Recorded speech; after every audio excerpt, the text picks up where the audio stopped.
ঢাকা শহরকে ঘিরে 291টি bus route কমিয়ে আনা হবে 42টিতে। বর্তমান 2500 মালিক ও কোম্পানিকে নিয়ে আসা হবে 22টি কোম্পানিতে। আগামী বছরের শেষ নাগাদ বাস রুট রেশনালাইজেশনের কার্যক্রম অনেকটাই দৃশ্যমান হবে জানিয়েছেন ঢাকা দক্ষিণের মেয়র ব্যারিস্টার শেখ ফজলুল তাপস। রাজধানীর গণপরিবহনকে সুশৃঙ্খল করা এবং যানজট নিরসনে সরকারের সর্বোচ্চ পর্যায় থেকে 5 বছর আগে কঠোর নির্দেশনায় বাস রুট রেশনালাইজেশন নামে একটি পরিকল্পনা প্রণয়ন করা হয়। কমিটির প্রধান করা হয়েছিল ঢাকা উত্তরে তৎকালীন মেয়র আনিসুল হককে, তবে তার মৃত্যুর পর আর সেভাবে এগোয়নি।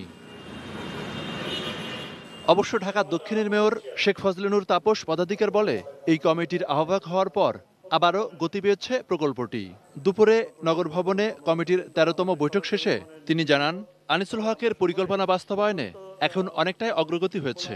291টি রুট রয়েছে, সেই রুটগুলোকে আমরা সন্নিবেশ করে সমন্বয় করে আমরা 42টি প্রাথমিকভাবে 42টি রুটে আমরা সেটাকে কমিয়ে আনার চিন্তা করা হয়েছে এবং সেই 42টি রুট এখন যেই 2500 মালিক মাধ্যমে যে বাস রুটগুলো পরিচালিত হচ্ছে সেটাকে কমিয়ে আমরা 22টি কোম্পানিতে আমরা পরিণত করব। আগামী মাসের মধ্যে আরও অন্তত 10টি নতুন টার্মিনালের জন্য জায়গা নির্ধারণ করে মার্চের মধ্যেই এ সংক্রান্ত পরিকল্পনা চূড়ান্ত করা হবে বলে জানান তিনি।